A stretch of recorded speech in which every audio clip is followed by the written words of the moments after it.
கோவை ஆவாரம்பாளையம் பகுதியில் உள்ள ஸ்ரீ ராமகிருஷ்ணா மருத்துவமனையில் இன்று மார்பக புற்றுநோய் விழிப்புணர்வு குறித்து டிஜிட்டல் உறுதிமொழி பிரச்சாரம் துவங்கப்பட்டது. கோவை ஆவாரம்பாளையம் பகுதியில் உள்ள ஸ்ரீ ராமகிருஷ்ணா மருத்துவமனையில் உலக மார்பக புற்றுநோய் விழிப்புணர்வு மாதத்தில் இந்நோய் குறித்த விழிப்புணர்வை பொதுமக்களுக்கு ஏற்படுத்தி வருகிறது. தற்போது மார்பக புற்றுநோய் விழிப்புணர்வை ஊக்குவிக்கும் வகையில் தனித்துவமான டிஜிட்டல் உறுதிமொழி பிரச்சாரத்தை ராமகிருஷ்ணா மருத்துவமனை மருத்துவர்கள் இன்று துவங்கினர்.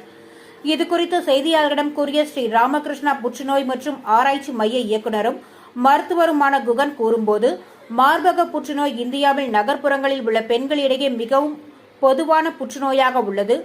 ஒவ்வொரு 1,00,000 பெண்களில் 28.2 பேர் இந்த நோயால் பாதிக்கப்படுகின்றனர். மும்பை, டெல்லி, பெங்களூரு, சென்னை, கோவை மற்றும் திருவனந்தபுரம் போன்ற நகரங்களில் இந்த புற்றுநோய் அதிகம் பெண்களுக்கு ஏற்படும் புற்றுநோயாக கண்டறியப்பட்டுள்ளது.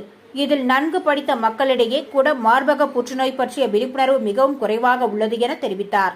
மேலும் மார்பக புற்றுநோயின் நிலை 3 அல்லது 4வது நிலையில் மட்டுமே பொதுமக்கள் சிகிச்சைக்காக வருகின்றனர். இதுபோன்ற சமயங்களில் நோயை குணப்படுத்தக்கூடிய சிகிச்சை வழங்குவதை விட மரணத்தை தாமதப்படுத்தும் நடவடிக்கைகள் தான் அதிகம் ஏற்படுகிறது என்றார். குறிப்பாக பெண்களிடையே மார்பக புற்றுநோய் உள்ளது என தெரியவந்தால் அதனால் உடனே உயிரிழப்பு ஏற்படும் என்ற எண்ணம் அதிக அளவில் உள்ளது. முன்கூட்டியே கண்டறியப்பட்டால் முழு மார்பகத்தையும் அகற்றாமல் அல்லது ஹீமோதெரபி அல்லது கருவிக்கு உட்படுத்தப்படாமல் அறுவை சிகிச்சை மற்றும் மருந்துகள் மூலமாகவே இந்த நோயை குணப்படுத்த முடியும் என தெரிவித்தார். இந்த நிகழ்ச்சியில் SNR அண்ட் சன்ஸ் அறக்கட்டளையின் இணை நிர்வாக அறங்காவலர் சுந்தர், தலைமை இயக்க அதிகாரி சுவாதி ரோஹித் உள்ளிட்ட பலர் கலந்து கொண்டனர் என்பது குறிப்பிடத்தக்கது. ஆண்டு முழுவதும் ஒவ்வொரு வருடமும் அக்டோபர் மாதம் மார்பக புற்றுநோய் பற்றிய awareness month, breast cancer awareness மந்த்னு உலகம் முழுவதும் கொண்டாடுறோம். அதாவது மார்பக புற்றுநோய் பற்றிய விழிப்புணர்வு, அதாவது பிங்க் கலரில் ரிப்பன் கட்டியிருப்பாங்க, இல்லை பிங்க் கலரில் பேண்ட் போட்டிருப்பாங்க. இதெல்லாம் இருந்தால் அவங்க மார்பக புற்றுநோய் பற்றிய விழிப்புணர்வை மக்கள்கிட்ட ஏற்படுத்துகிறாங்கன்னு அர்த்தம். அந்த மாதிரி ஒவ்வொரு வருடமும் நம்ம ராமகிருஷ்ணா புற்றுநோய் சிகிச்சை ஆராய்ச்சி மையத்தின் சார்பில் ஒரு விழிப்புணர்வு நிகழ்ச்சி நடத்திட்டு வரோம். ஏன் இந்த விழிப்புணர்வு நடத்தணும் அப்படின்னு பார்த்தீங்கன்னா, மார்பக புற்றுநோயுடைய எண்ணிக்கை ஆண்டாண்டுக்கு நகர்ப்புற பெண்களுக்கு அதிகமாகிட்டே இருக்குது. ஸோ நகர்ப்புற பெண்களை தாக்குகிற முதல் புற்றுநோயாக, பெண்களை அதிகம் தாக்குகிற முதல் புற்றுநோயாக மார்பக புற்றுநோய் மாறி இருக்குது. இதுக்கான இன்சிடென்ஸ் எதுக்காக இந்த இவ்வளவு எண்ணிக்கை அதிகமாகுது அப்படின்னு பார்த்தா, பொதுவாக நம்ம சில காரணங்கள் மாற்றக்கூடியது, மாற்ற முடியாததுன்னு சொல்லுவோம். மாற்ற முடியாத காரணங்கள்னால் சின்ன வயசில் பூப்படைதல், ரொம்ப நாளாகி மெனோபாஸ் ஆகிறது, அப்புறம் மார்பக புற்றுநோய் குடும்பத்தில் யாருக்காவது இருக்கிறது, ஃபேமிலி ஹிஸ்ட்ரி. இது மாற்ற முடியாது.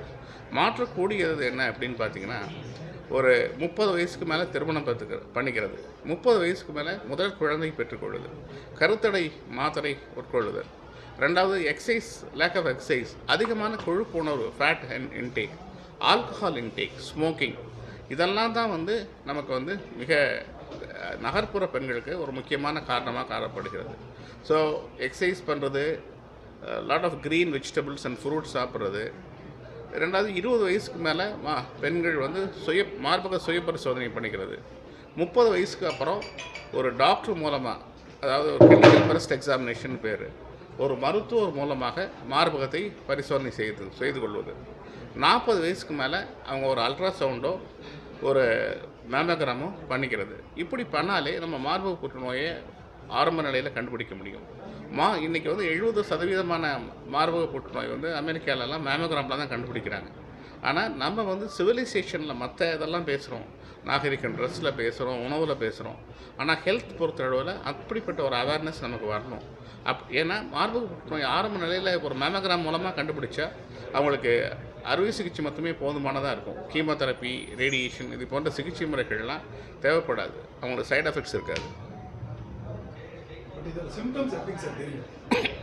ஆரம்ப நிலையில் ஒரு மார்பகத்தில் ஒரு வலி இல்லாத கட்டியாக வரலாம், ஒரு ஸ்கின் சேஞ்சஸ் மாதிரி மார்பகத்தோட ஸ்கின் தோல் மாற்றம் ஏற்படலாம், இல்லை அந்த நிப்பிளில் இருந்து ஏதாவது பிளட் ஸ்டெயின் டிஸ்சார்ஜ் மாதிரி இருக்கலாம்.